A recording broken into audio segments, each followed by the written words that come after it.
어서 들어오세요. 아름다운 소리책방입니다. 오늘은 2009년 부산일보 신춘문예 당선작을 소개해 드릴게요. 김숙희 작가의 보리수 여인숙 이야기 속으로 들어가 보시죠.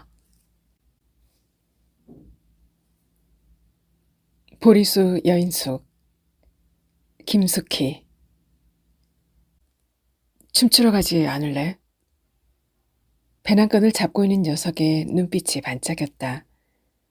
나는 보리수 여인숙 입간판 앞에서 녀석의 하얀 스니커즈 운동화를 빤히 내려다보았다.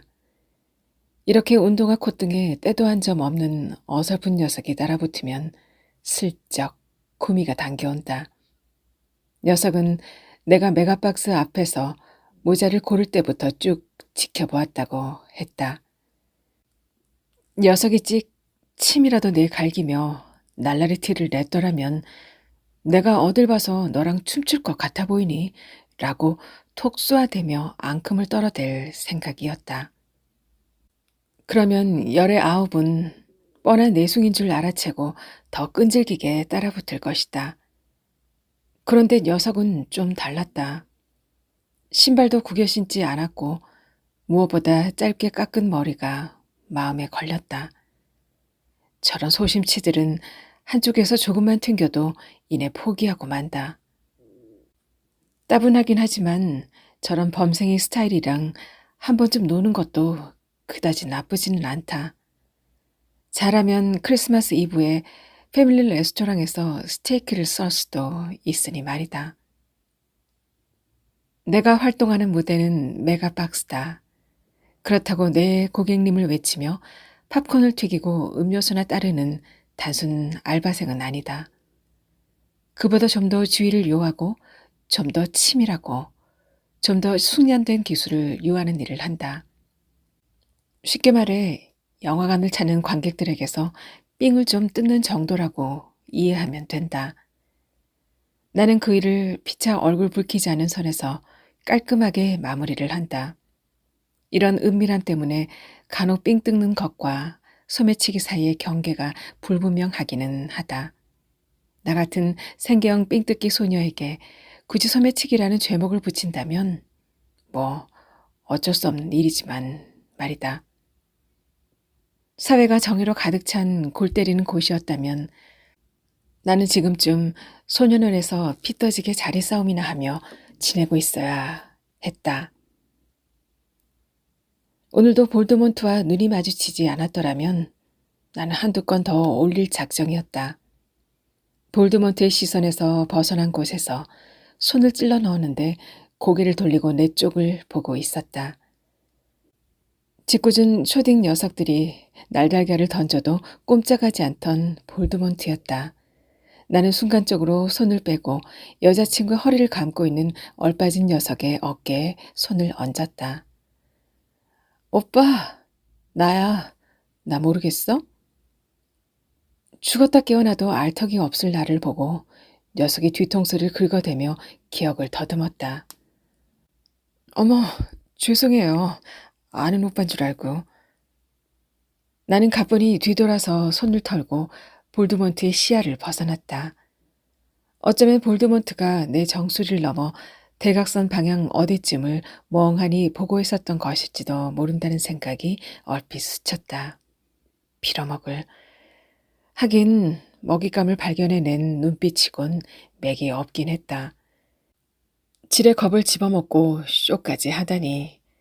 아무튼 매표소 앞에 분장대가 설치되고 난 뒤부터 은근히 신경이 쓰이긴 했다. 하필 분장대 위치를 매표소 앞으로 정했는지 영화관 매니저 놈의 멱살을 잡고 따져 묻고 싶었다. 소녀 가장, 아니 독고 소녀의 생계를 이따위로 방해해도 되느냐고 말이다. 볼드몬트가 360도 회전이라도 하게 된다면 이 바닥에서 재미 보기는 글러먹었다. 특수분장을 전공했다는 영화관 매니저는 한때 부진했던 관람객 동원 실적을 만회해 보려는 듯 캐릭터 분장을 궁리해낸 모양이었다. 요즘 애들에게 순정 만화 캐릭터 따위보다는 볼드몬트가 보다 강력하게 시선을 잡아끌 것으로 생각한 것 같았다. 매표소 앞에 사람의 키를 훨씬 넘긴 분장대가 세워지고 망토를 걸친 볼드몬트가 철퇴를 들고 서 있게 되었다. 볼드몬트는 해리포터 시리즈에 불쑥불쑥 나타나 아이들을 괴롭히는 악당이다. 우습게도 그깟 혈통 때문에 악마의 영혼을 선택한 볼드몬트는 분장용 대머리 모자를 쓴 것과 뭉개진 코 이외는 원작과는 별반 상관없이 푸르죽죽한 낯빛에 선명한 흉터 자국, 푸른 입술로 한껏 괴기스러움을 바라고 있었다. 마법의 지팡이 대신 철퇴를 들고 있는 볼드몬트를 보면 매니저다운 선택이라는 생각이 들었다. 물론 매니저의 의중이나 방침, 분장 수중 등을 시시콜콜하게 전해주는 꼬봉을 심어둔 것은 아니다. 몇 달간 메가박스 돌아가는 것을 지켜본 통밥으로 그렇다는 얘기다. 이렇게 헛방을 짚은 날은 일찍 손을 터는 게 상책이었다. 메가박스를 나와 딱히 무언가를 살 생각은 아니었다. 그래도 크리스마스 이브인데 하며 메가박스 앞을 빈둥거리다 좌판에서 모자를 뒤적이고 있던 터였다. 녀석이 그 순간부터 지켜보고 있었다니 같이 춤을 추기 위해 여기까지 따라왔단 말이지. 나는 춤이라고는 도무지 못 출 것 같이 생긴 녀석의 뒤를 따라 골목을 빠져나왔다.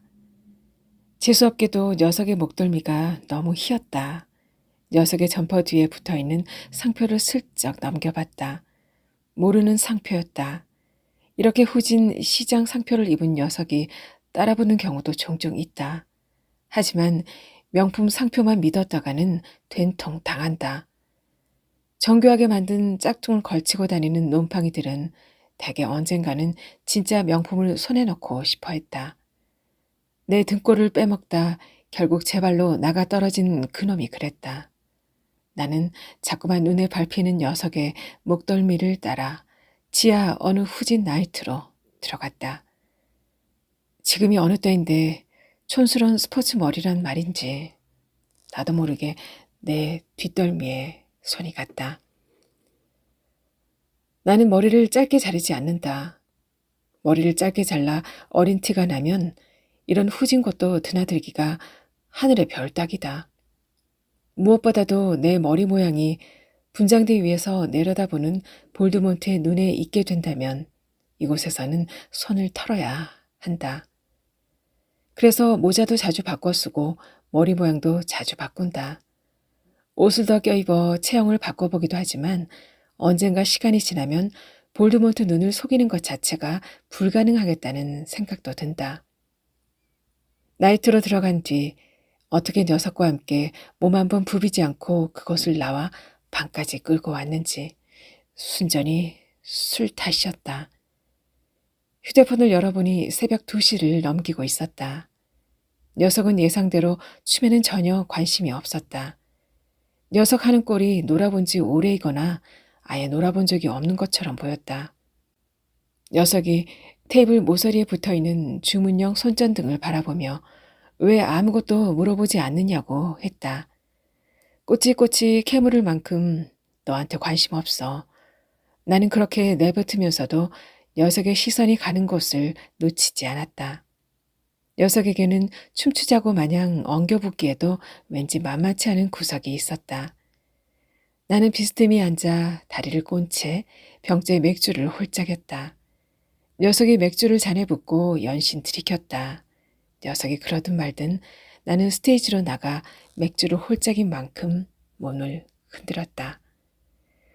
그곳을 나온 녀석은 맞은편 주유소 2층에 있는 렌터카 회사에 전화를 한 것 같았고 밤새도록 달려도 지치지 않는 성능 좋은 차를 보내달라고 한 듯도 했다.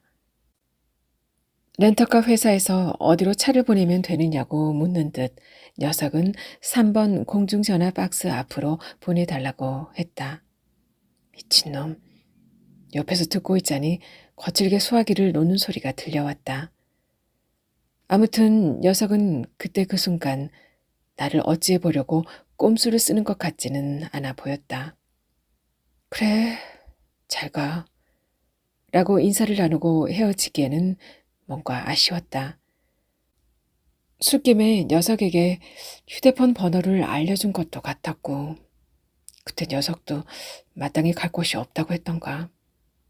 녀석이 내 꽁무니를 따라오다가 보리수 여인숙 앞 입간판 앞에서 비틀거리며 걸음을 멈추었다. 그리고 간판 글자를 한자씩 또박또박 따라 읽다가 피식 웃으며 그럼 여기 우물도 있겠네? 라고 혀꼬인 소리를 해댔다.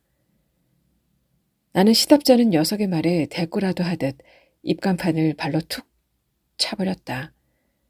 그리고 녀석을 달고 파라다이스 호텔도 아니고 하다못해 낙원 여관도 아닌 캐캐묵은 보리수 여인숙 마당을 지나 내 방까지 왔을 것이다. 여기까지 생각을 더듬자 정신이 조금 드는 듯했다. 얼핏 문 밖에서 휠체어 끄는 소리가 들려왔다. 빌어먹을 쥐인 여자다. 여자는 좁은 복도에서 조심스럽게 휠체어 방향을 바꾸며 늙은 여우같이 내 방을 엿볼 것이다. 여자는 내가 태어나기 이전부터 재봉틀을 힘차게 밟던 산업 여군이었다고 했다. 보리수 여인숙보다 더 늙은 주인 할머니가 죽자 하나뿐인 딸이 주인이 되었고 주인이 된 여자는 재래시장에서 이불천을 끊어오는 길에 교통사고를 당했다고 했다. 그녀의 싸구려 테트론 천이 바람에 불려 마치 상여 휘장처럼 휘날렸고 그날 여자는 왼쪽 다리를 잃었다고 했다. 자식이 있나 남편이 있나 잘만 보살피면 보리수 여인숙은 내 것이 될 수도 있을 거다. 양부모가 나를 보리수 여인숙에 밀어넣으며 마지막으로 한 말이다. 혹덩이를 떼어내듯 그 말만을 남기고 왜 황급히 떠나버렸는지 짐작 못하는 바는 아니다. 귀찮아진 고아 계집애를 팔아버리는 것으로 말끔히 혹을 떼버린 것이다. 하지만 그런 이유 따위야 아무렇거나 나는 상관없었다. 나는 단지 잠을 잘 것과 먹을 것이 필요했을 뿐이었다. 휠체어 끄는 소리가 잠시 멈추었다. 녀석의 숨소리인지 여자의 숨죽이는 소리인지 가늠하기 힘든 소리가 다시 들려왔다. 여자는 첫날 나를 들이며 휠체어 바퀴에 양손을 걸치고 앉아 기집의 눈빛이 그렇게 독살 맞아서야 어디다 써먹겠니? 라고 중얼거렸다. 그 말은 내 양부모가 너를 넘긴 이유가 다 있구나 로 들렸다. 초등학교 5학년 자라나는 새싹의 눈이 독살스럽다고 대놓고 말하는 여자는 오히려 그 점이 마음에 든다는 표정으로 고양이 한 마리를 고르듯 나를 이리저리 훑어보았다. 그러고는 솔기가 나가 얼기설기 꿰맨 남색 추리링에 태극마크에 눈을 박으며 옷이 그것뿐이냐고 물었다. 나는 방 한가운데 놓인 안진뱅이 재봉틀을 보며 고개를 끄덕였다. 재봉틀 바늘에는 아메바 무늬가 빽빽한 붉은색 테트론 천이 물려 있었다. 나는 뒤엉켜 있는 아베마의 수를 세며 여자가 그만 입을 다물어 주기를 기다리고 있었다. 여자의 목소리는 안진뱅이 재봉틀이 힘없이 돌아가는 소리같이 덜컹거리고 낮았지만 내가 어떻게 살아남아야 할지를 충분히 감잡게 해주는 목소리였다. 삐그덕. 문 밖에서 여자가 조심스럽게 휠체어를 틀며 방향을 바꾸고 있다. 몇 번의 반복음이 들려야 여자가 내 방문 앞을 벗어나는지 나는 잘 알고 있다. 탐색을 끝내는 마지막 바퀴 소리다 싶자 어김없이 복도 끝으로 굴러간 휠체어는 되돌아오지 않았다. 녀석은 속이 불편한지 자꾸 몸을 뒤척였다. 녀석의 깎아올린 뒷덜미를 바라보며 어렴풋이 나이를 가늠해 보았다. 나는 성문 앞 우물가에 서 있는 보리수. 나는 그 그늘 아래 단꿈을 꾸었네. 이리 내 곁으로 오라. 여기서 안식을 찾으라. 슈베르트의 겨울 나그네를 귀에 막 익힐 즈음 중학교를 때려치웠다. 음악 시간에 재수없게 안식이라는 낯선 단어에 눈물이 쏟아졌고 나는 노래를 끝까지 부르지 못했다. 내가 울어보기는 그때가 처음이었고 죽고 싶도록 쪽이 팔렸다. 누구에게 들킬세라 책상에 엎드리고 있던 나를 음악 선생은 교탁 앞으로 불러냈다. 그렇지 않아도 평소에 내 불량스러운 눈빛이 마음에 들지 않는다며 셀 수도 없이 뺨을 갈겼다. 그날 볼이 퉁퉁 부어 프런트 앞을 지나는데 여자가 나를 불러 세웠다. 혀를 끌끌 차던 여자는 내 얘기에는 아랑곳 없이 일손이 재빠른 계집애를 한나절이나 학교 같은 엉뚱한 곳에 빌려줘야 하는 그런 억울함 같은 것이 순식간에 사라지는 눈빛으로 나를 반겼다. 나는 성문 앞 우물가에 성스럽게 서 있어야 될 나무가 어쩌다가 손님도 들지 않은 허름한 여인숙 마당에 서 있게 되었는지 보리수를 보며 한참이나 생각했었다. 녀석이 몸을 뒤척이다가 바닥에 배를 깔고 엎드리자 이내 숨소리가 규칙적으로 나기 시작했다. 나는 누군가의 지갑을 빼내기 전 숨 먼저 고른다. 그런 다음 지갑을 빼낼 때까지 상대의 가족이나 친구로 보이기 위해 잠깐이지만 그들의 딸이나 여동생처럼 자연스럽게 따라 붙는다. 언젠가 일을 끝내고도 지하철까지 따라가 곁에 앉기도 했다. 잠시지만 누군가의 딸이나 여동생이 되는 기분, 뭐 그런 기분도 그다지 나쁘지는 않다. 지금도 그런 기분이랄까. 이상하게도 녀석의 곁에서는 호흡을 조절하지 않아도 숨이 골랐다. 나는 녀석의 옆에 조용히 누웠다. 그리고 습관처럼 방 안을 천천히 둘러보았다. 벽에 촘촘하게 걸린 모자와 벽걸이 선풍기, 앉은뱅이 경대와 17인치 텔레비전, 알루미늄 주전자가 흐릿하게 눈에 들어왔다. 낡아빠진 물건들이 눈에 익어서인지 젠장 마음이 편해졌다.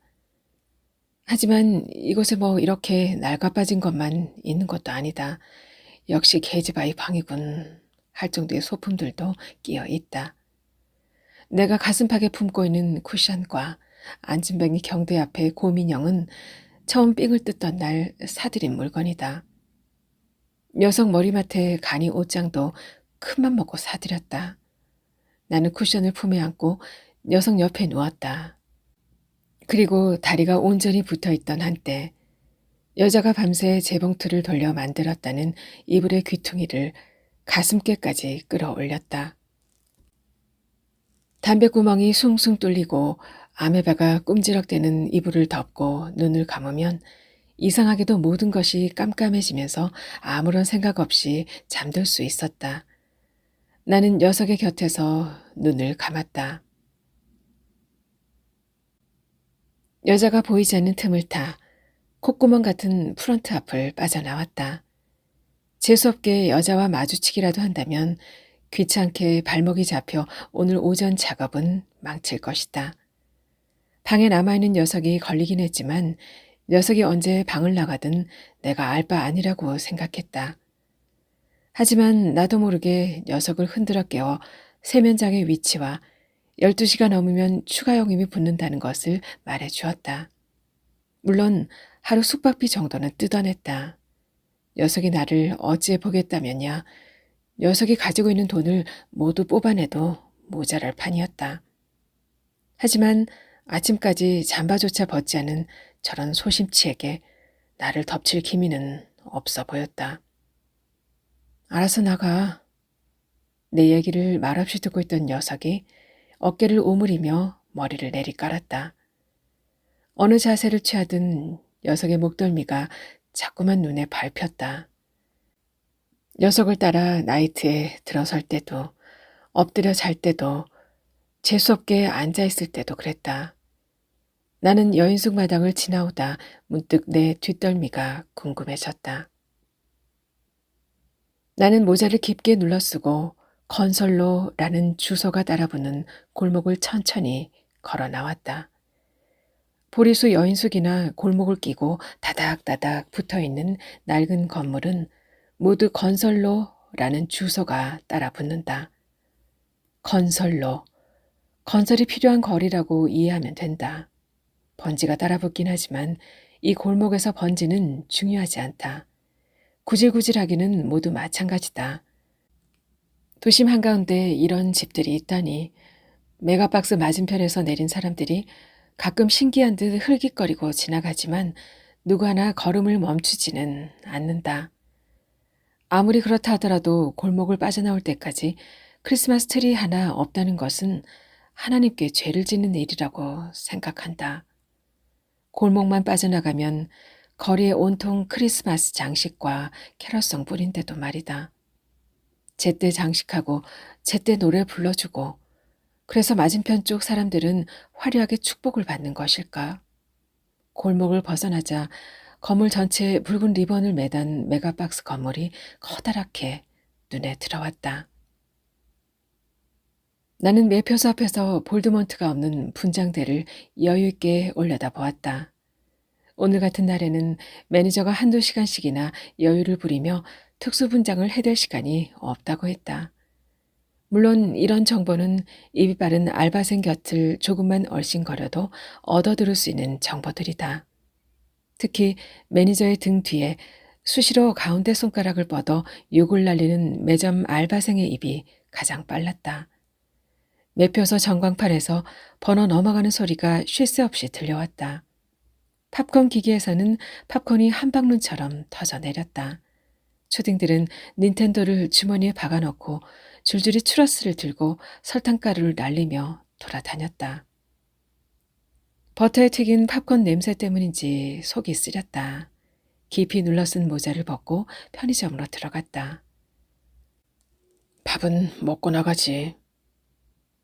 자신도 잘 챙겨 먹지 않은 아침밥을 문자 메시지까지 날려가며 챙기다니 어젯밤 나의 행적을 취조하기 위한 꼼수다.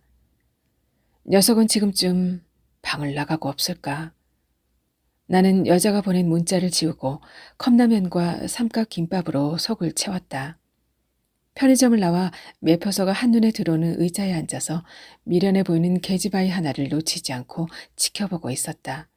그리고 천천히 호흡을 가다듬었다.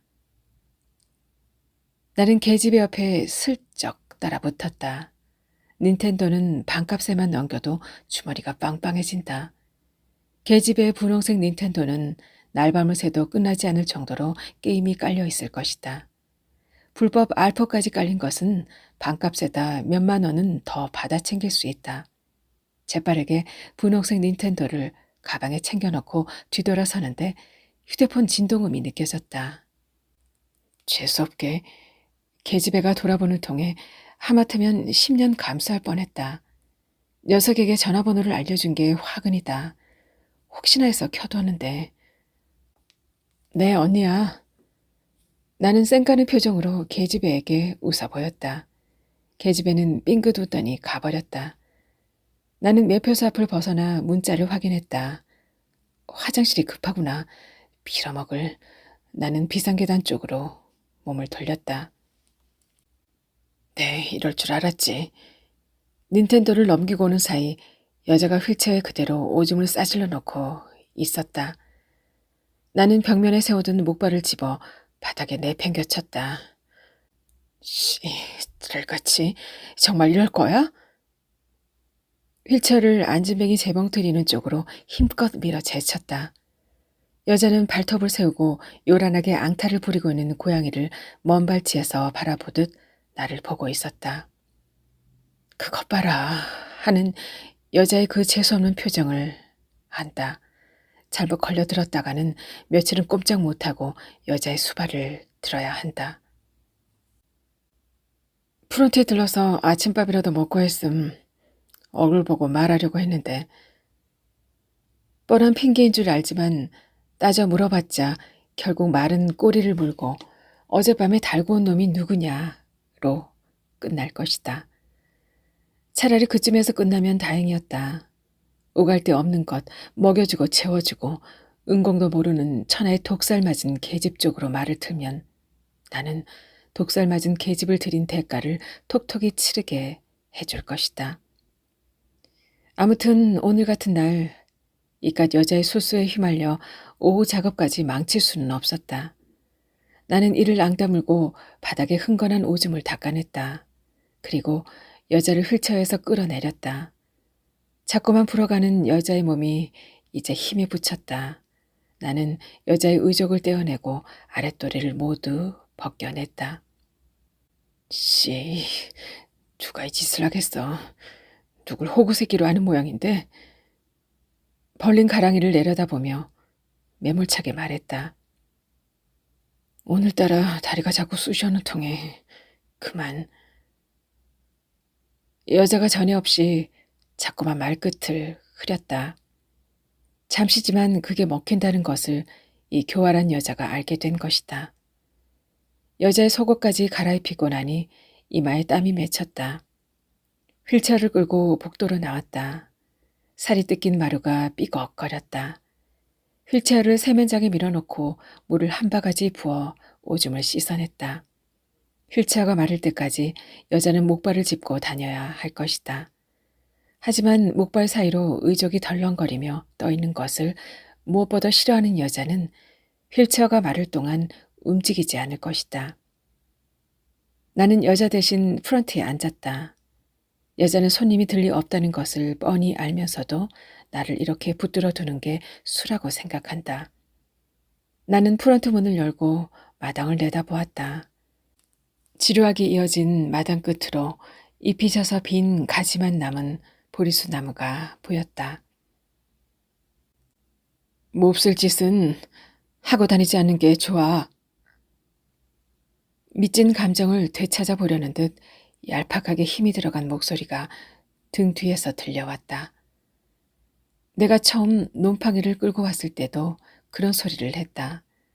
잘만 하면 구질구질한 이곳을 벗어날 수도 있겠다. 어설프게 판단한 게 잘못이었다. 놈은 나보다 한 수 위였다. 장판 밑에 깔아놓은 돈까지 모두 털어갔다. 겉봐라. 누가 날 거두겠냐는 표정으로 여자가 시리에 차있던 나에게 혀를 끌끌 찼다. 그런데 이상하게도 죽이고 싶도록 미운 건 그놈이 아니었다. 몹쓸 짓? 씨, 그런 몹쓸 짓이 나한테는 생계거든. 나도 모르게 모처럼 아주 솔직하게 말했지만 여자는 알아채지 못했다. 그렇다고 딱히 다른 계집애들이 하듯 건전한 아르바이트 중 하나를 하고 있을 거라고 믿는 눈치도 아니었다. 나는 여자를 돌아다 보았다.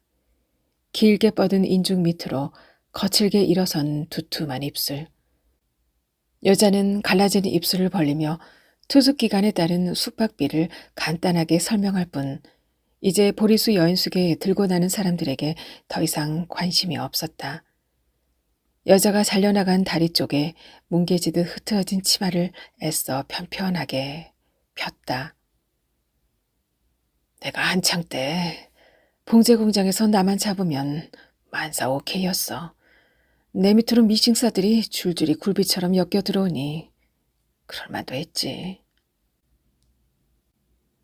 맘먹고 오줌까지 싸놓고 불리했던 전세를 돌리려는 심사라니. 그래봤자 이제 허름한 여인숙에서 이불 한 채 만들기도 버거운 신세다. 그런 처지에 여자의 말에 자꾸 힘이 들어간다. 젠장, 나는 졸음을 참지 못하고 쉴 새 없이 주절되고 있는 여자를 뒤로하고 방으로 돌아왔다.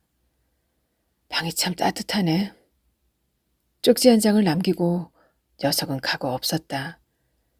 나는 이불 속으로 몸을 파고들었다. 이상하게도 아무리 기억을 하려고 해도 녀석의 얼굴이 좀처럼 떠오르지 않았다. 크리스마스 오후 메가박스는 쉴 틈 없이 돌아가는 발전기처럼 수증기를 뿜어내며 돌아갔다. 밀려 나오고 밀려 들어가고 사람들은 메가박스로 몰려들었다. 엘리베이터는 10,000원이었고 분장대가 비어있는 매표소 앞은 천국이나 마찬가지다. 가방이나 뒷주머니에 대놓고 손을 넣어도 알아채지 못했다. 하지만 나는 이쯤이다 싶으면 손을 털어야 한다는 것을 모를 정도로 아마추어가 아니다. 나는 번호표를 뽑아들고 매표소 앞으로 갔다. 매니저가 초췌한 모습으로 매표소 하나를 꿰차고 있었다. 고객님, 어떤 것으로 예매하시겠습니까? 매니저가 불안한 음색으로 말했다. 나는 매니저의 눈을 똑바로 쳐다보았다. 그리고 장난기 어린 눈빛으로 요즘 어떤 영화가 좋으냐고 물었다. 하지만 매니저의 눈은 한쪽 손에 쥐고 있는 휴대폰에 가 있었고 반복해서 폴더를 여닫고 있었다. 그럴 때마다 매니저는 초조한 듯 입술을 자근거리며 씹어댔다.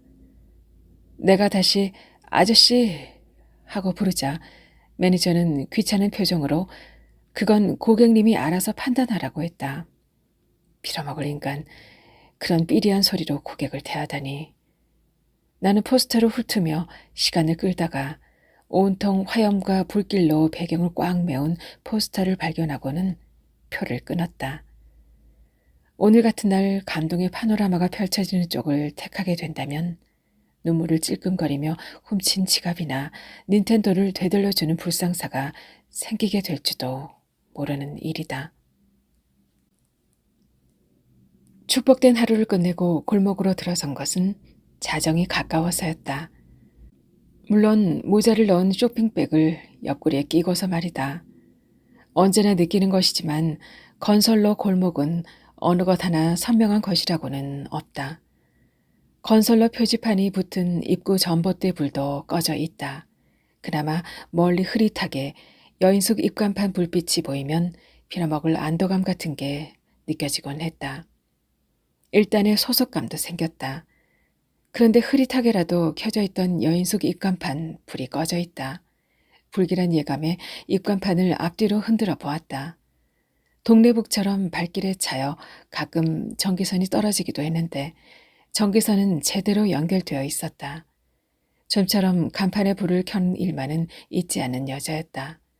코끝까지 차있던 흥이 순식간에 깨졌다. 프런트 방에도 불이 꺼져 있었다. 하무렴 어때? 라고 마음을 다지다가 빌어먹을 혹시나 싶은 마음이 불현듯 일었다. 순간 나도 모르게 프런트 문을 왈칵 열어 젖혔다. 그리고 성급히 벽면에 스위치를 올렸다. 여자가 어이없게 아무렇지도 않은 듯 벽에 등을 기대고 앉아 있었다. 씨, 불은 왜 꺼놓고 지랄이야? 나는 순간적으로나마 잠깐 당황하고 놀랐던 나 자신에게 화가 치밀었다. 여자가 지금 당장 죽어 나자빠진다 해도 나는 놀라지 않을 것이다. 설사 경찰이 내 뒷덜미를 잡아챈다고 한들 나는 절대 놀라지 않을 것이다. 그런 내가 당황하고 놀라다니. 나는 이렇게 예측하지 못하는 일이 불쑥 코앞에 닥쳤을 때 느닷없이 속내를 내보일 정도의 아마추어가 아니다. 나는 잠시 숨을 골랐다. 그리고 어색하게 짝을 이루고 있는 여자의 다리를 태연하게 내려다 보았다. 미운 정도 정이라고 성한 다리 놔두고 못난 다리만 쓰다듬게 되는구나. 여자가 기다렸다는 듯이 분홍빛이 도는 의족을 쓸어 올리며 말했다. 그러면서도 시선을 비껴 연신 나를 힐끔거렸다. 여자가 쓰다듬던 의족을 바나나 한쪽 떼어내듯 뚝 떼어냈다. 소세지 끝처럼 쪼그라진 다리가 훤하게 눈에 들어왔다. 보통 놈이 아니야.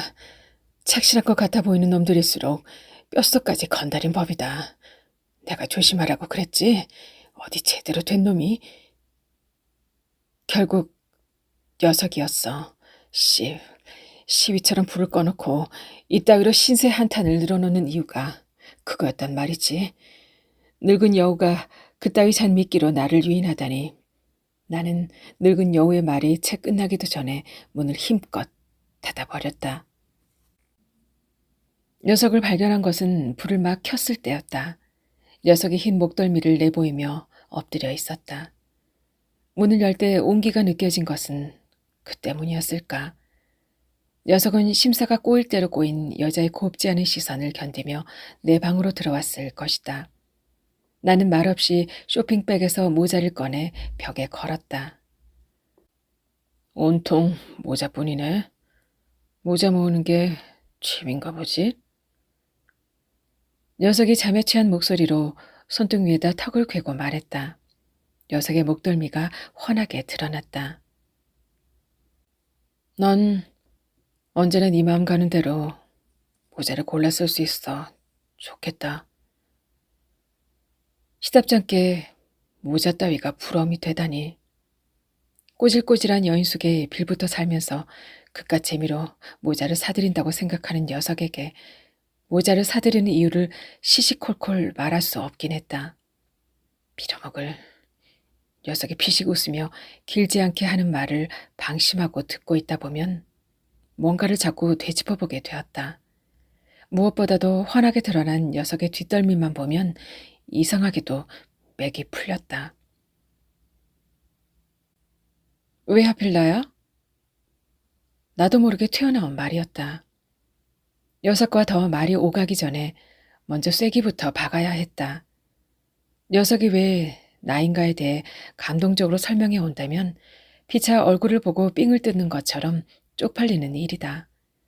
나는 녀석에게 과장된 목소리로 나 같은 독거 소녀에게 재수없게 빌붙을 생각이라면 큰 오산이라고 잘라 말하며 서둘러 반값을 받아냈다. 꼼수라고는 없을 것 같은 녀석의 뒤통수에 대고 이불까지 같이 덮을 생각은 말라고 오히려 큰 소리를 쳐댔다. 그리고 방을 나와 버렸다. 나는 복도에 서서 끝에서 끝으로 닿아 있는 내 방과 프런트를 번갈아 가며 쳐다보았다. 삐그덕. 틀어진 마루살을 밟으며 입구 쪽으로 걸어갔다. 마루판은 조심하면 할수록 마루살이 어긋나는 소리가 길고 경망스러웠다. 나는 프런트 문을 열고 안으로 들어갔다. 이불더미에 비스듬히 몸을 기대고 있던 여자가 성급히 상체를 일으키는 신용을 했다. 나는 이불더미로 가서 이불 한 채를 확 잡아 빼내 바닥에 그대로 내팽개친 후 발로 이불의 내 귀퉁이를 대충 펴냈다. 그리고 여자를 끌어다 이불 위에 눕혔다. 두어 뼘 사이를 두고 나도 몸을 뉘었다. 남편이 있나 자식이 있나 너만 잘하면. 여자는 양부모가 나를 이곳에 밀어넣으며 했던 말처럼 보리수 여인숙은 내 것이 될 수도 있다고 했다. 여자가 이런 식으로 코맹맹이 소리를 내며 미끼를 던지기 시작한 것은 내가 놈팡이를 달고 오면서부터였다. 여자는 코딱지 같은 허름한 여인숙이 남편이고 자식이고 누구든 길들이고 잡아맬 수 있는 대단한 무엇인 양 여겼다. 먹여주고 재워주며 자라나는 새싹의 은공을 챙기려는 여자는 이 허름한 여인숙에 나를 짱박아 놓고 호구새끼로 길들이고 싶겠지. 하지만 나는 여자가 생각하는 것보다 훨씬 계산이 빨랐다. 이제 이깟 여자 하나쯤은 내가 너끈히 속여 넘길 수 있다는 것을 여자는 모르고 있을까? 여자가 내 손을 잡아 아랫도리로 당겨간다. 씨, 온몸에 소름이 돋아 오르며 헛구역이 났다. 메가박스 안은 조조 손님들로 붐볐다. 마음만 먹으면 한두 건은 손을 푸는 기분으로도 해낼 수 있다. 분장대도 훤하게 비어있지만 내키지 않았다. 살다 보면 이렇게 의욕이 사라지는 날도 있는가 보다. 아침에 방으로 돌아가 보니 녀석이 가고 없었다. 녀석이 일찍 사라진 것을 보면 아주 놀고 먹는 놈팡이는 아닐 거라는 막연한 생각이 들었다. 하루 종일 뭐라고 돌아다니는지 원. 여자가 가끔 내 행적에 의문을 품듯 문득 녀석의 하루가 궁금해졌다. 나는 음료수를 홀짝이며 매표소 앞에 앉았다. 추러스를 흔들며 설탕가루를 날리고 다니는 초딩 녀석들도 눈에 들어오지 않았다. 휴대폰을 내려다보며 내가 정말 녀석에게 전화번호를 제대로 알려주었는지 생각을 되짚어 보았다. 그때 수염을 깎지 않은 매니저가 초췌한 모습으로 매표소 앞을 지나갔다. 그리고 관람객들이 나오는 비상 출구 쪽으로 사라졌다. 그곳은 매니저의 방과 반대 방향이며 창고가 있는 곳이다. 뿐만 아니라 분장대와 벽면이 닿아 있는 곳이기도 했다. 삐죽이 열린 문틈으로 매니저의 모습이 보였다. 망토에 깃을 세운 볼드몬트가 등을 보이고 매니저를 향해 앉았다. 아직 머리를 감추지 않은 볼드몬트의 뒷모습이 눈에 들어왔다. 책상 위에는 볼링핀을 뒤집어 놓은 것 같은 머리 모형의 틀이 세워져 있고 분장 도구가 어지럽게 흩어져 있었다. 매니저가 흰색 와이셔츠 소매깃을 걷어 올렸다. 그리고 잠시 조각품을 감상하듯 한 손으로 턱을 괴고 볼드몬트를 지그시 넘겨다 보았다. 나는 매니저가 볼드몬트의 머리카락을 어떻게 감쪽같이 감추는지 내심 궁금해졌다. 이제 곧 분장을 시작하겠지. 볼드몬트의 머리카락을 감추고 코를 뭉갠 뒤 얼굴에 보리수 여인 속 입간판같이 흐릿한 청색으로 바탕을 칠하고 왼쪽에 5, 6cm의 흉터를 그려 넣을 것이다. 그리고 목에 굵고 짙게 문신 같은 핏줄을 새겨넣고 입술은 푸른색으로 마무리를 하겠지. 느긋하게 감상을 끝낸 매니저가 분장을 시작하려는 듯 볼드몬트의 등 뒤로 가서 망토 깃을 접어내렸다. 매니저가 볼드몬트의 등 뒤에서 움직일 때마다 머리카락을 감추지 않은 볼드몬트의 뒷모습이 얼핏얼핏 보였다. 짧은 머리와 흰 목덜미, 머리카락을 감추지 않은 볼드몬트의 뒷모습이 왠지 눈에 익었다. 매니저가 볼드몬트의 머리카락에 젤을 묻혀 펴 바르고 납작하게 빗으로 빗어내렸다. 잠시 후 머리 모형 틀에서 반지의 제왕에서 골룸이 뒤집어 쓴 것 같은 대머리 모자를 벗겨내더니 조심스럽게 볼드몬트의 머리에 씌웠다. 그리고 삐져나온 머리카락을 정리하는 듯 머리 주변을 돌며 섬세하게 매만졌다.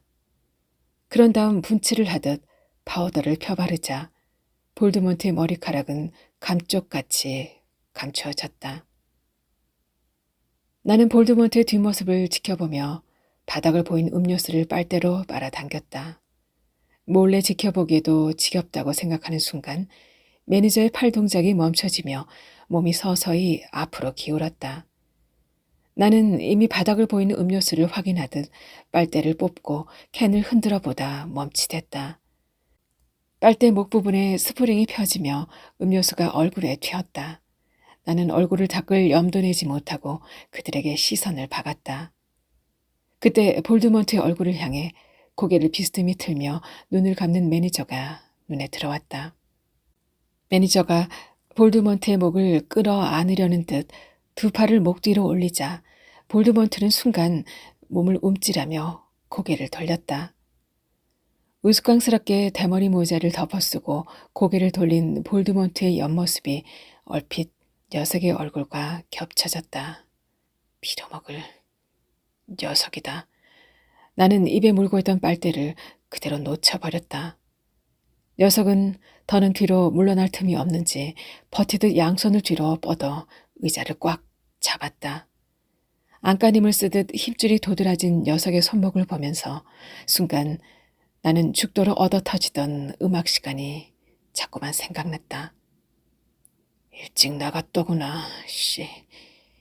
여자가 보낸 휴대폰 문자 위로 눈물이 툭 하고 떨어졌다. 김숙희 작가의 보리수 여인숙 함께 들어보셨습니다. 이어서 작가의 당선 소감 함께 할게요. 금 나와라 뚝딱. 나를 밀어주시는 사물과 친한 어느 자그마한 신께 올 한해 내게 도깨비 방망이를 내려주지 않으셨나 하고 문자를 날렸다. 그러셨단다. 요즘 금 나와라 뚝딱이라는 주문이 머리를 떠나지 않았다. 식탁이 낡아서 바꿔야 하는데 하면 재활용 장소에 근사한 식탁이 나와 있고 튼튼한 책장이 필요한데 하면 신기하게도 책장이 그곳에 나와 있었다. 하다못해 커튼폰까지 완전 서비스를 하셨다. 그렇게 재활용품으로 밀어주시더니 한 해 마지막을 장식하며 정말 커다란 선물을 주셨다. 이렇게 자꾸 받기만 해서 되는지 문득 불안해진다. 내가 사는 곳에서 그리 멀지 않은 곳에 보리수 여인숙이 있다. 그곳을 지나다닐 때마다 보리수 노래가 떠올랐고 나도 모르게 그 공간을 안식처처럼 품게 되었다. 하필 그런 구질구질한 공간을 안식처로 품고 있었느냐고 삐딱하게 물어본다면 딱히 할 말은 없다. 아마도 보리수 노래를 배울 즈음에 나는 안식이라는 단어에 무한한 애정을 갖고 있었던 모양이다. 지난해 보리수 여인숙이라는 제목이 머리에 떠돌아 다니고 있을 때 나는 그곳에 발칙한 화자로 억지로 앉혀놓고 있었다. 물론 나처럼 안식이라는 덫에 걸린 화자이다. 얼마 뒤 우연히 해리포터 영화를 보게 되었고 영화를 보는 내내 나를 불안하게 만들었던 인물 중 볼드몬트를 보리수 여인숙과 메가박스로 초대했다. 볼드몬트에게 보이지 않는 모자를 씌우고 분장을 해서 분장대 위에 세우는 내내 녀석에게 연민의 감정을 가졌다는 것을 고백하지 않을 수 없다. 해리포터의 영혼에 볼드몬트의 영혼이 혼재해 있듯 볼드몬트는 발칙한 화자의 또 다른 나이기도 하니까 말이다. 내가 구질구질한 보리수 여인숙이라는 공간을 안식처로 품고 있는 것처럼 내 안에 들어있는 이야기들도 마찬가지다. 반질거리고 윤기가 흐리는 것은 별로 없다. 모두 하나씩 꺼내서 박박 닦아야 하는 것들이다. 그럼에도 먼지를 뒤집어 쓰고 들어있는 이야기를 내가 꺼내 닦을 수 있도록 기회를 주신 심사위원 선생님과 부산일보에 감사를 드린다. 이제 뭔가가 조금 보이기 시작했다. 그게 발전의 밑거름이라고 생각하고 최선을 다하겠다는 다짐의 말씀을 드리고 싶다. 마지막으로 내게 이야기를 담는 방법과 메시지의 힘을 알려주신 박영숙 선생님께 감사를 드린다. 더불어 나의 사랑하는 가족과 금성 탐험대를 밤새워 읽던 나의 유년 시절에 이 상을 바치고 싶다. 저는 다음 시간에 또 찾아뵐게요. 지금까지 아름다운 소리책방이었습니다.